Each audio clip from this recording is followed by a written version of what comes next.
semuanya, kembali lagi dalam series Quora Indonesia. Jadi saya akan memberikan rekomendasi 10 ruang yang wajib diikuti oleh teman-teman ketika sudah mendaftar di Quora Indonesia. Dari sekian banyak ruang yang telah saya ikuti, terus ruang-ruang yang belum saya ikuti, terus kebingungan nih, kira-kira ruang apa aja ya yang perlu diikuti. Nah, berikut saya berikan 10 ruang yang wajib teman-teman ikuti. Pertama adalah ruang Quora Indonesia. Jadi ini istilahnya ruang ofisial yang dimiliki oleh Quora di Indonesia. Jadi di Quora Indonesia itu ada namanya Mbak Alanda Kariza. Jadi Mbak Alanda itu orang Quora, orang manajer komunitas Quora yang ditugaskan di Indonesia. Nah, di ruangan ini itu informasi terbaru seputar Quora di Indonesia secara ofisial ada di sini semuanya.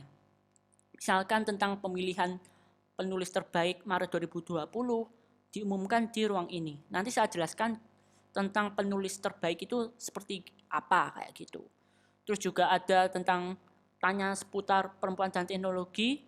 Nah, itu juga ada di official Quora. Jadi kita bisa bertanya kepada orang-orang yang ditunjuk oleh Quora Indonesia untuk menerima pertanyaan. Jadi seperti Ask Me Anything yang ada di Reddit atau mungkin yang ada di SFM, di mana orang-orang yang kita tanya itu orang-orang pilihan yang diprakarsai oleh Quora Indonesia untuk bisa kita tanya jawab.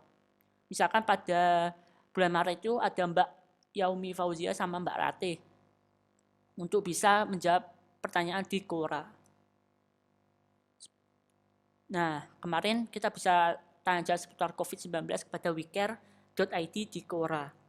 Selain itu, info-info lain seperti penulis terbaik, jawaban teratas, dan ruang yang wajib diikuti, itu nanti semuanya bakal setelahnya disebarkan di Quora Indonesia sini. Jadi wajib banget untuk diikuti.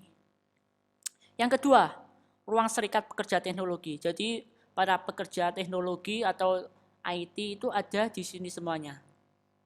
Nah, saat ini punya pengikut 22.000 dan ini kita bisa lihat orang-orangnya yang berada di balik ruang pekerja teknologi itu siapa aja. Jadi teman-teman di sini bisa bertanya tentang IT.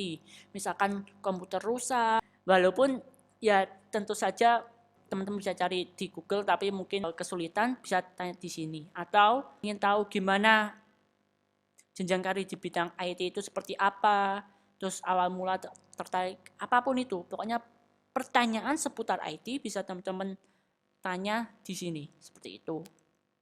Dan nanti insya Allah banyak sekali yang bakal menjawabnya karena kontributor atau adminnya itu ada banyak sekali seperti itu. Nah, selanjutnya yang ketiga adalah info seputar corona. Ya pastilah karena sekarang kan musimnya COVID-19, jadi ini perlu banget untuk kita ikuti. Jadi di sini ada orang-orang dengan kredensial yang memang dia itu bergerak dalam bidang kesehatan atau mungkin teknologi dan lain sebagainya.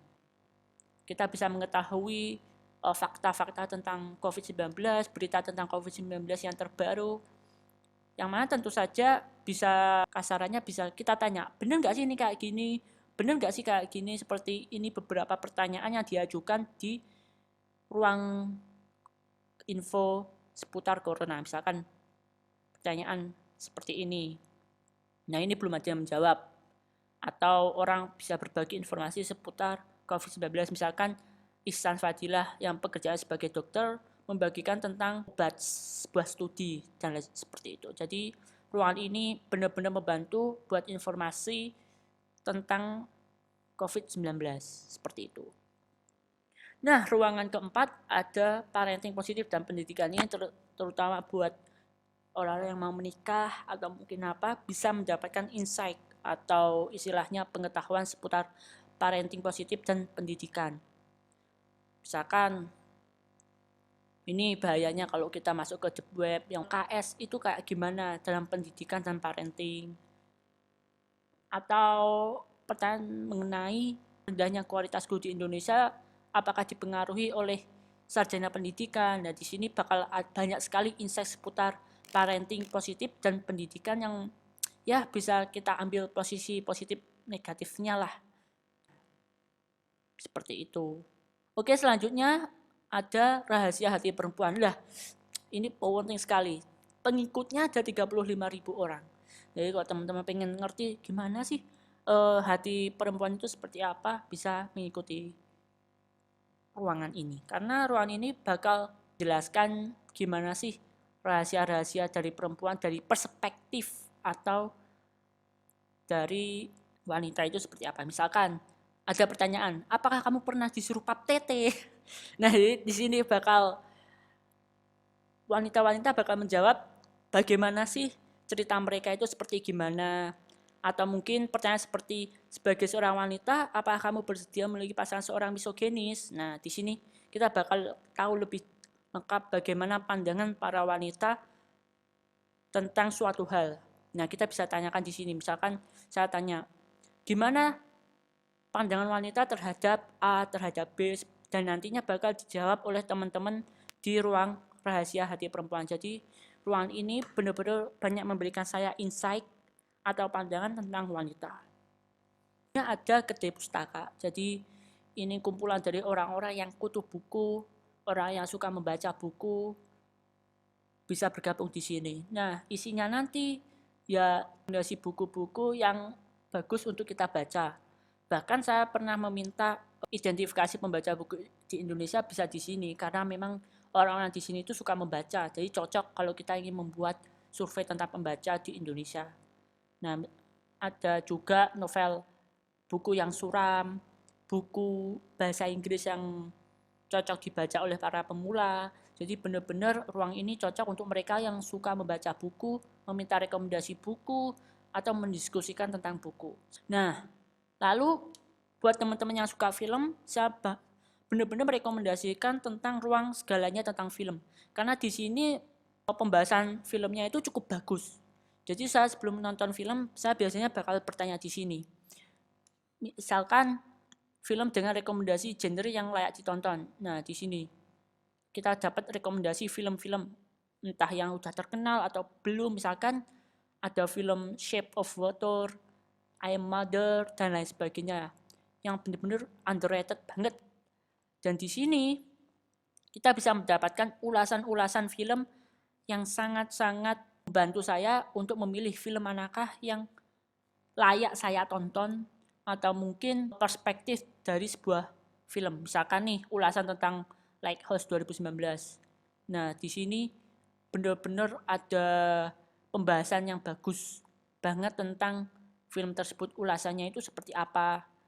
Jadi ya pokoknya kalau teman-teman mengikuti ruang ini, saya jamin perbendaharaan tentang filmnya semakin meningkat dan bisa melihat film sesuai dengan apa yang kamu inginkan.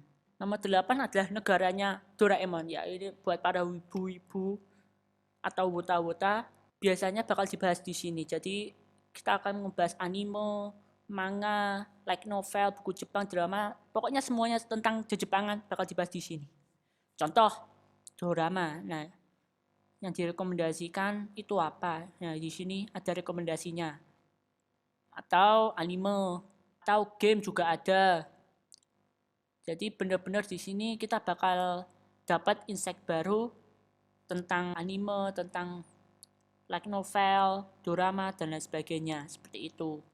Selanjutnya, bagi para gamers, ada ruangan klub games Quora, di mana di sini isinya adalah orang-orang gamers-gamers di Quora, entah itu mobile, PC, konsol, PS4, dan lain sebagainya. Nah, di sini kita bisa menemukan juga informasi yang dibagikan oleh para Quorawan tentang game gratis atau mungkin launching game, ulasan, dan lain sebagainya. Ini contoh ulasan tentang DualSense untuk konsol terbaru dari PS5. Kita juga bisa meminta rekomendasi PS4 untuk anak perempuan itu seperti apa. Bisa ulasan tentang Battlefield 5, Just Cause 4, free. Nah, ini benar ngebantulah bagi teman-teman yang suka freak tentang game, mulai dari mengulas, informasi, insight, dan lain sebagainya. Dan terakhir ada kisah-kisah yang terlupakan. Jadi ini tentang menggali misteri sejarah umat manusia. Misalkan nih, siapa orang yang tidak pernah hidup akan mengubah sejarah manusia. Jadi istilahnya ini ruangan tentang sejarah seperti itu. Misalkan sejarah yang jarang diketahui tapi penting tentang pembunuhan Julius Caesar, atau mungkin tentang masa bersiap yang cukup bisa dikatakan hilang dalam sejarah Indonesia, atau mungkin kisah pahlawan, atau mungkin fakta mengerikan tentang Perang Dunia Kedua. Apapun itu yang berkaitan dengan sejarah ada di ruangan ini. Jadi benar-benar memberikan kita pengetahuan baru tentang sejarah di Indonesia. Bahkan teori konspirasi juga ada di sini kalau teman-teman lihat. Ini konspirasi di Indonesia yang paling menarik. Oke, mungkin itu aja 10 rekomendasi ruang di Gora Indonesia yang bisa teman-teman ikuti. Terima kasih.